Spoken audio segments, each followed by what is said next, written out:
Some men build fences to keep trouble out. Benjamin Carter built his to keep the world out entirely. And after the winter of '86 nearly took the county's cattle, his daughter, and what was left of his hope along with it, nobody in Willow Creek blamed him for it. Ever since the fever took his wife 3 years back, he'd folded his whole life down to two things: his small farm at the edge of Willow Creek and the 8-year-old girl who was the only reason he still got out of bed some mornings. Everyone in town respected him. Nobody expected anything more from him, and that suited Benjamin just fine. Then a new teacher came to town, and his daughter came home talking about her every single day for a week straight. He told himself it was just school gossip, the kind that fades by October. He told himself a lot of things that fall. None of them turned out to be true. Willow Creek's schoolhouse had gone without a proper teacher for the better part of a year, ever since old Mrs. Abernathy retired east to live with her son. So when Charlotte Bennett stepped off the stage in late August with a single trunk and a stack of borrowed textbooks, half the town found a reason to walk past the schoolhouse that first week. She was younger than most had expected, 24, with an easy manner that put nervous children at ease within the first hour of class. By the second day, she knew every student's name. By the end of the first week, she'd learned most of their families' stories too, whether she'd asked for them or not. What she hadn't been told outright, but understood within a day of arriving, was the shape of the contract she'd signed in Helena before boarding the stage. No unchaperoned rides with unmarried men. No public displays that might be read as impropriety.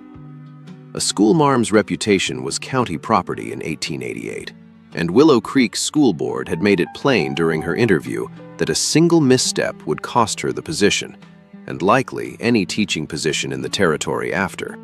Emily Carter was one of the first to raise her hand that morning, eager and a little too loud, answering a question about the Missouri River before Charlotte had even finished asking it. "You know your geography," Charlotte said, smiling. "My pa taught me," Emily said proudly. "He knows everything about maps." The other children laughed, and Emily's cheeks went pink, but she didn't take it back. Charlotte noticed something in the way the girl spoke of her father. Not the offhand mention most children gave a parent, but something closer to reverence. That's a heavy word for a prairie town. In Willow Creek, men revered the rain and feared the winter.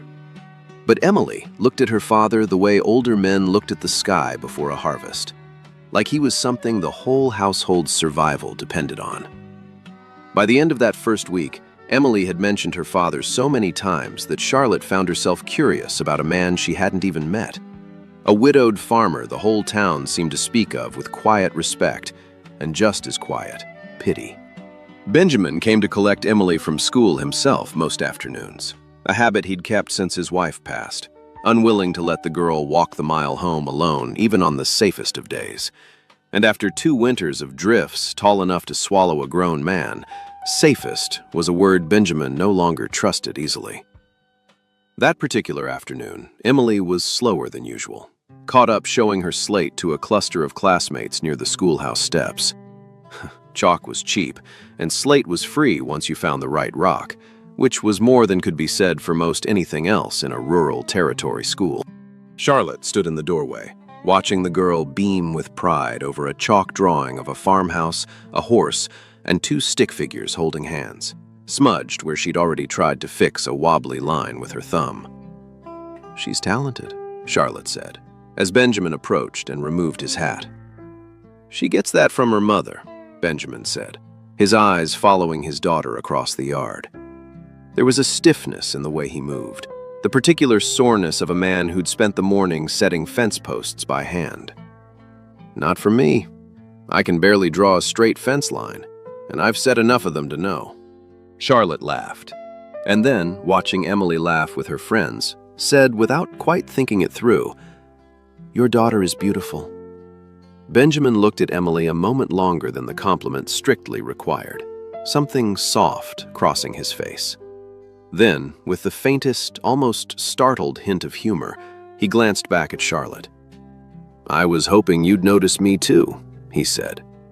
The words were out before he could stop them, and for a second he looked as surprised by them as she was. Charlotte laughed, a real laugh, and Benjamin found himself smiling in a way that felt unfamiliar on his own face, like a muscle he hadn't used in a long while. It was a small joke, over almost as soon as it started, and neither of them thought much of it walking away. But it was the first time in 3 years that Benjamin Carter had said something to a woman that wasn't strictly necessary. To understand Benjamin, you had to understand what Willow Creek had watched him become since the fever took Sarah, and what the territory itself had done to finish the job. He'd buried his wife in the spring of 1885, in the same plot where his own parents lay. And he'd gone back to the farm the very next morning because the animals still needed tending, and Emily still needed feeding, grief or no grief. Neighbors brought food for weeks. Eventually, the food stopped coming, the way it always does, and Benjamin simply kept going, alone. Then came the winter of 1886 into 87, the one old-timers still called the Great Die-Up, when cattle froze standing up across half of Montana territory, and ranchers who'd built their whole lives on open range lost 80, 90 head out of 100. Benjamin lost less than most, because he'd always kept a smaller herd and a bigger woodpile. But he'd also spent 3 weeks that January hauling frozen carcasses off his own north pasture so Emily wouldn't have to see them from the schoolhouse road. He never told anyone that. He never told anyone most things. He ran the farm well. He was honest in his dealings, respected by every rancher and merchant in the county. But there was a flatness to him that hadn't been there before Sarah died, a way of holding his shoulders like a man bracing for one more bad thing. And the county doctor privately thought, though he'd never said it aloud, that Benjamin Carter carried more guilt than any widower had cause to. Guilt for still being upright when Sarah wasn't.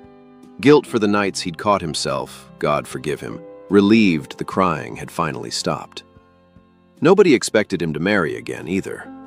Somewhere along the way, without ever announcing it, Benjamin had convinced himself that love belonged to a chapter of his life that had already closed. He told himself Emily was enough. Most days, he almost believed it.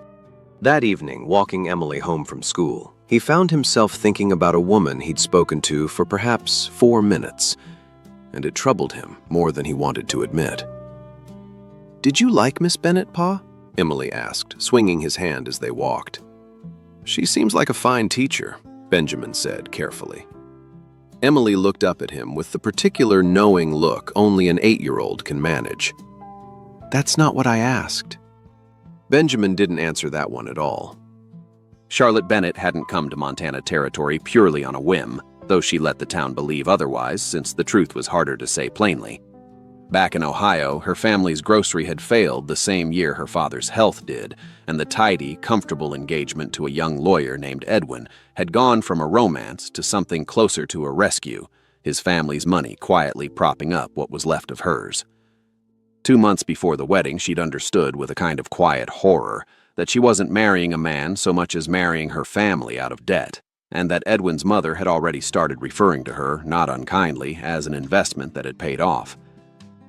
She'd broken the engagement anyway, endured a full season of her mother's fury, and applied for the first teaching position more than 1,000 miles from Ohio, in a territory where a single woman with a teaching certificate could earn her own wage and answer to no one's ledger but her own. Willow Creek had answered first. It wasn't romance that brought her west. It was the plain, unglamorous need to belong to herself. She never spoke of Edwin to anyone in town. It wasn't shame exactly. It was simply that the version of herself who'd almost married him felt like a stranger now, someone she'd left behind somewhere on the train west. What she hadn't expected to find in Montana was a farmer who never spoke about himself unless asked directly, and a little girl who spoke of her father as though he'd hung the moon. "My pa says the mountains keep the weather honest," Emily told her one afternoon, apropos of nothing. "What does that mean?" Charlotte asked, charmed despite herself. "I don't know," Emily admitted cheerfully, "but it sounds true when he says it." Charlotte found herself smiling at that for the rest of the day, and wondering, not for the first time, what kind of man said things like that to his daughter. By late September, Charlotte had started sending books home with Emily, mostly primers and readers beyond what the schoolhouse could keep in stock, but occasionally something for Benjamin too, if a title caught her eye at the Mercantile. Emily took to announcing these deliveries like state occasions. "Miss Bennet sent this one for you, Pa. She said you'd like the parts about the railroad." Benjamin read every one of them by kerosene lamp after Emily was asleep. Whale oil had gone dear and scarce even in Ohio, let alone the territory, and kerosene was the one small luxury he allowed the house, and returned them a week later with a folded note of thanks tucked inside the front page.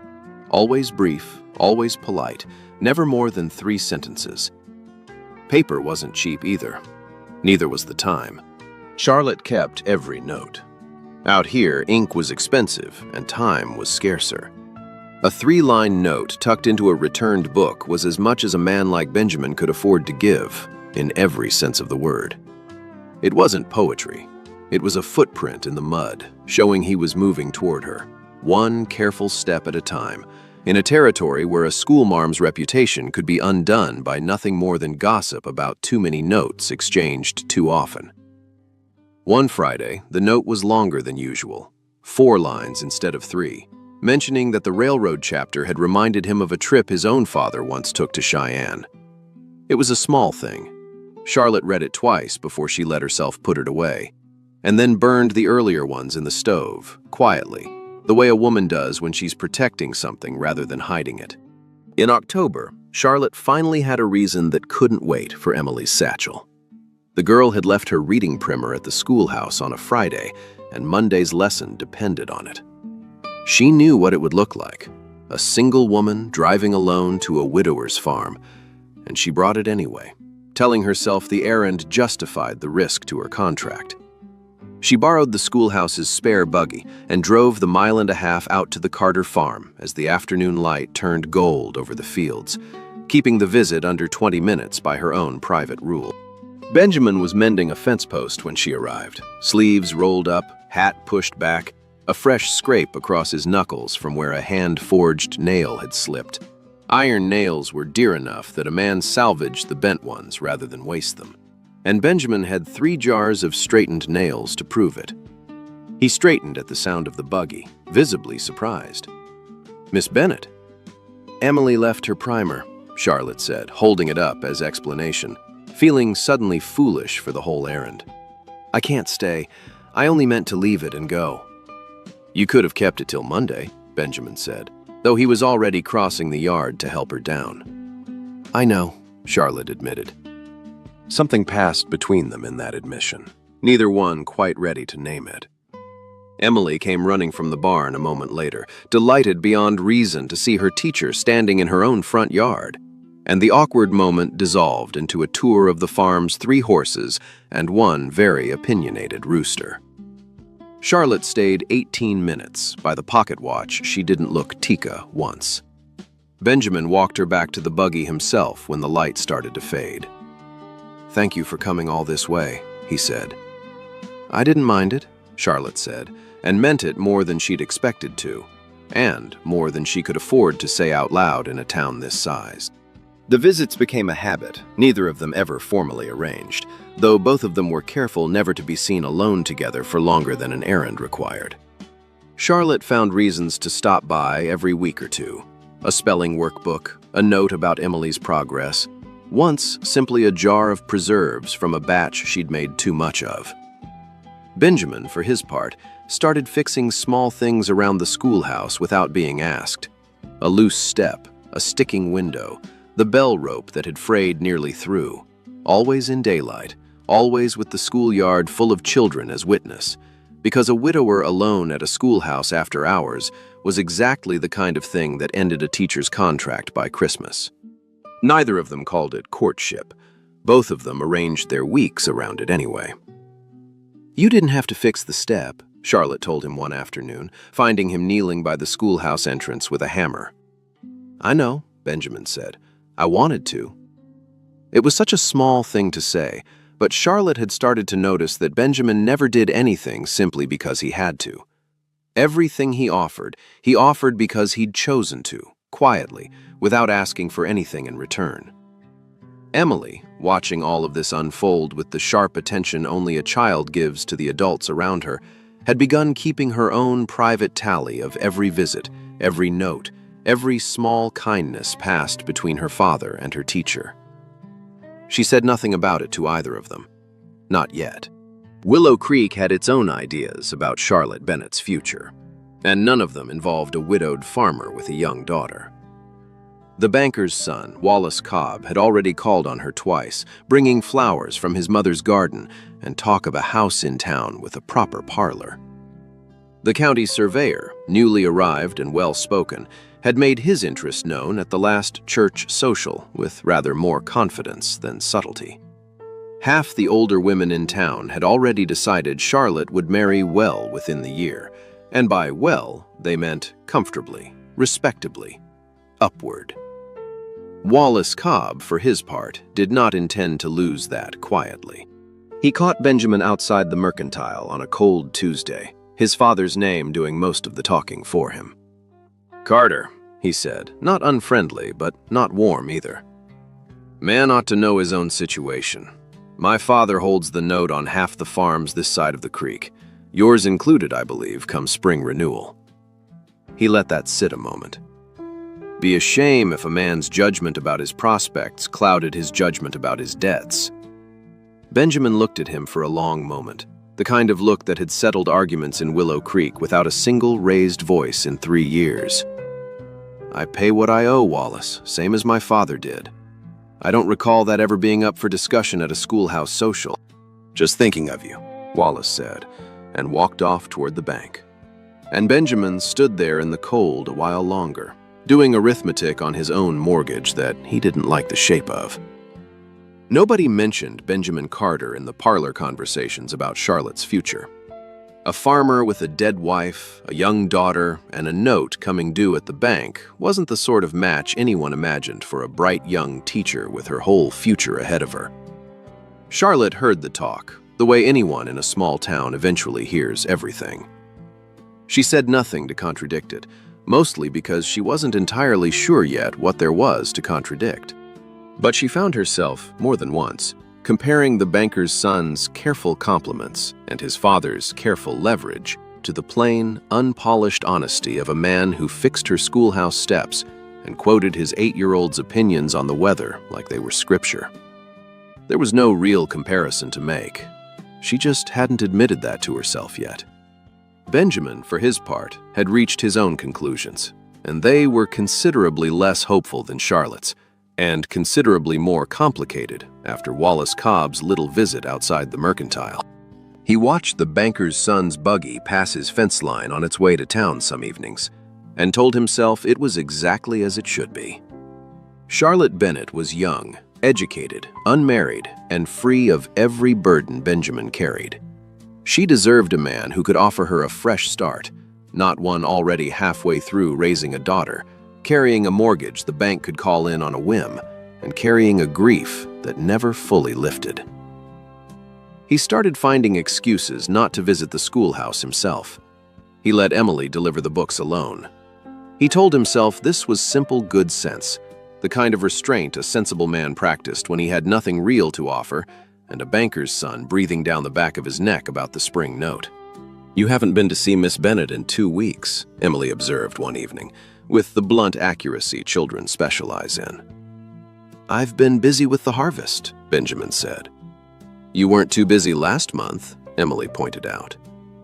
Benjamin had no good answer for that, so he said nothing at all and went back to mending a bridle that didn't especially need mending. Some nights, sitting alone on the porch after Emily had gone to bed, staring out at fence lines he'd built with his own aching hands, he let himself wonder what it might feel like to want something again. And then, just as quickly, thought of the mortgage and the bank and Wallace Cobb's flowers and talked himself out of wanting it. By November, Emily had grown tired of watching 2 grown adults dance carefully around each other, and she decided, with the confidence only an 8-year-old possesses, that someone needed to do something about it. Her plan was simple. She told her father that Miss Bennet had asked specifically for him to come collect a special book for her, one too important to trust to a child's satchel. She told Charlotte, separately, that her father had a question about the schoolhouse roof that only made sense to discuss in person. Neither statement was strictly true. Benjamin arrived at the schoolhouse on a cold Thursday afternoon, expecting a book. Charlotte, inside, was expecting a conversation about roofing. They found each other standing in the empty classroom instead, both looking faintly confused, while Emily conveniently disappeared to check on the horses outside, in full view of the schoolyard fence, mindful even at 8 years old that her father and Miss Bennet being seen alone with witnesses nearby mattered more than either of them let on. "I don't have a book for you," Charlotte admitted after a long, puzzled silence. "I don't have a question about the roof," Benjamin said. Understanding dawned on both their faces at almost the same moment, and Benjamin let out a short laugh, the first genuinely easy sound Charlotte had heard from him. "She's been planning this," he said, glancing toward the window, where Emily was very obviously not looking at the horses. "I believe she has," Charlotte agreed, smiling. An 8-year-old girl doesn't know much about the world, but she knows the sound of a house that's too quiet. Emily wasn't just looking for a teacher. She was looking for the missing piece of her father's broken reflection, and she'd just spent a month engineering the one thing neither adult had the nerve to arrange for themselves. Left alone in the schoolhouse with no book and no roof to discuss, neither of them found a reason to leave right away. Though both were aware of the schoolyard fence and the open door and the 10 minutes Charlotte allowed herself before propriety became a problem. "You've kept your distance lately," Charlotte said finally, choosing honesty over comfort. "I noticed." Benjamin turned his hat over in his hands, a habit Charlotte had come to recognize as his version of gathering courage. "I thought it was the right thing to do," he admitted. "You've got the whole county lining up to court you, Miss Bennet. Bankers' sons, surveyors, men who can offer you a life without a grave in it, without a mortgage riding on the spring thaw, without a daughter who isn't even yours to raise." Charlotte studied him for a long moment before she answered. "You think that's a mark against you," she said. "A man who already knows how to love someone. A man who already knows how to put another person's happiness ahead of his own, and who's still standing after a winter that put half the ranchers in this county in the ground or the poorhouse." "It's a lot to ask someone to take on," Benjamin said. "I'm not asking to be spared it," Charlotte said. "I've spent my whole life around people who promised me comfortable and predictable, right up until the predictable turned out to be a debt collector at the door. I broke an engagement over comfortable and predictable, Mr. Carter. I came 1,000 miles to get away from it." Benjamin looked at her like he was seeing something he hadn't let himself consider possible. "Then what is it you want?" he asked quietly. "Someone who already knows what love costs," Charlotte said, "and chooses it anyway."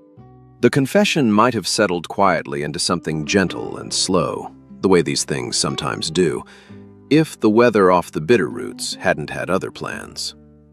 A hard early snowstorm rolled down off the mountains 3 days later, catching half the county unprepared, Emily included, still at the schoolhouse when the roads began disappearing under drifting white. Charlotte made the decision within minutes. Nobody was getting Emily home safely tonight, storm or no storm, and the schoolhouse had a stove and enough firewood to last until morning. Benjamin didn't ride his horse into the storm. He dragged it. Word had reached him late, carried by a neighbor riding hard the other direction, and the light was already failing. The wind off the Bitterroots didn't just blow, it cut like broken glass. And a man alone in a Montana whiteout without a mount was, by every account the old-timers gave, a dead man waiting on the paperwork. 2 miles from the schoolhouse, his mare misjudged a hidden drift and went down hard, her forelegs snapping beneath her with a sound Benjamin would hear again some nights for years afterward. She screamed once. He didn't let her suffer past that. He put her down with a single heavy shot from his old Colt, the sound swallowed instantly by the gale, and then he did the only thing left to do. He walked, guided by nothing but the faint, dying amber glow of the schoolhouse stove window somewhere ahead in the dark. His hands too numb by the last quarter mile to feel whether they were still his own. When he kicked the door open, white caked to his beard, his lungs burning with ice cracking off his coat in sheets, he didn't say anything at all for a moment. He just stood there, swaying slightly, taking in the sight of his daughter asleep by the stove and Charlotte on her feet, already reaching for him. "She's safe," Charlotte said, pulling him the rest of the way through the door before the wind could follow him in. "She's asleep by the stove. I wasn't going to risk the roads with her."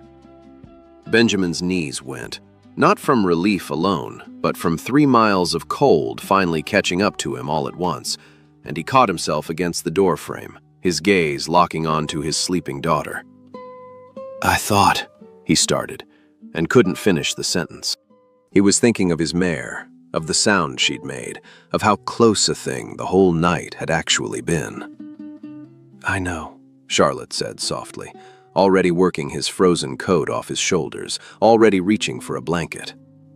"I know what you thought. You're here, she's here. That's the whole of it tonight." He let her get him closer to the stove before he finally reached for her the way a drowning man reaches for solid ground, understanding, in a way he hadn't quite let himself understand before, that the woman standing in front of him hadn't just kept a fire lit. She'd kept his entire world from freezing to death while he was out there losing a horse and nearly losing considerably more. Charlotte didn't step back. She met him halfway.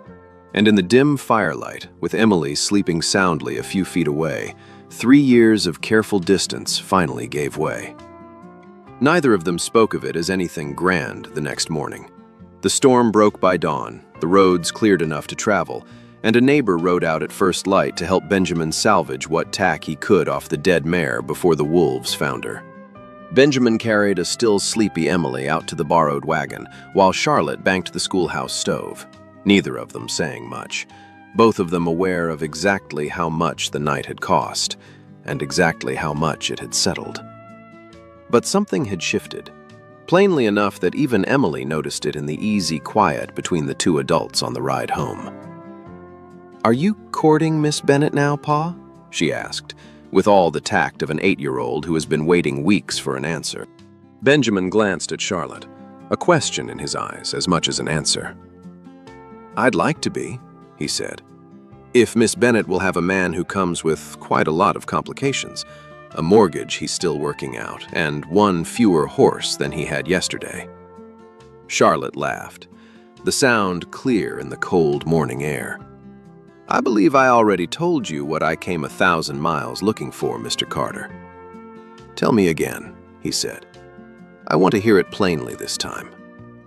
"Someone who already knows how to love," Charlotte said, "and isn't afraid of doing it in front of a child who's watching every move he makes, or of nearly freezing to death to prove it."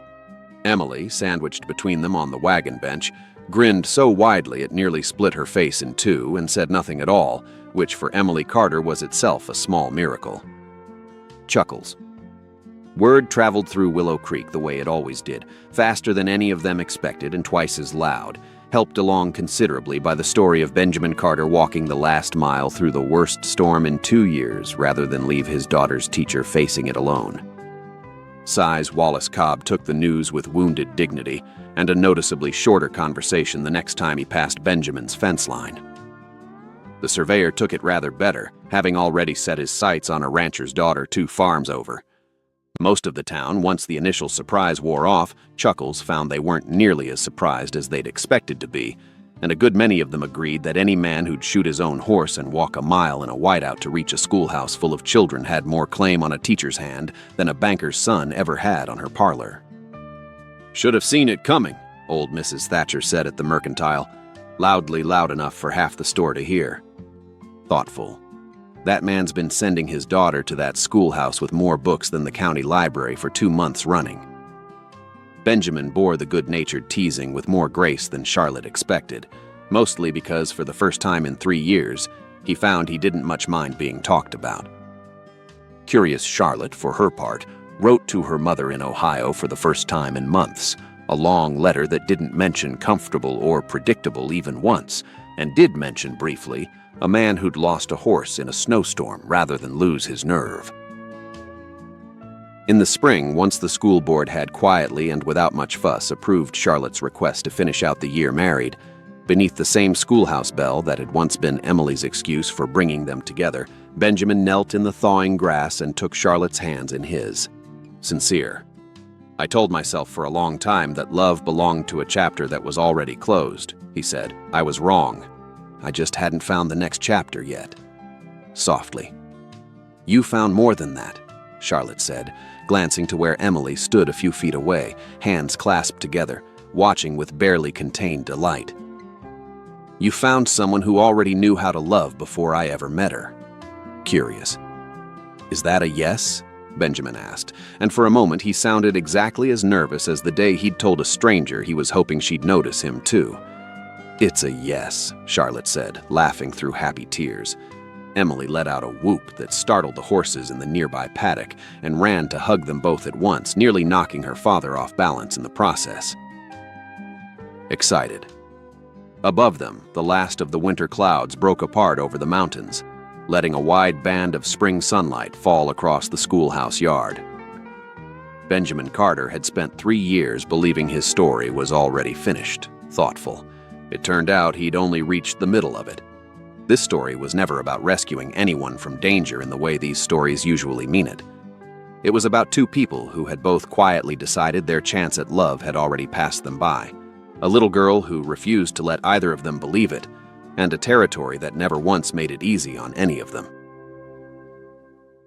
Benjamin didn't need saving from a villain. He needed to survive a mortgage, a hard winter, and his own guilt long enough to let someone else in, and when the moment came to prove it, the Montana winter made him pay for it in full.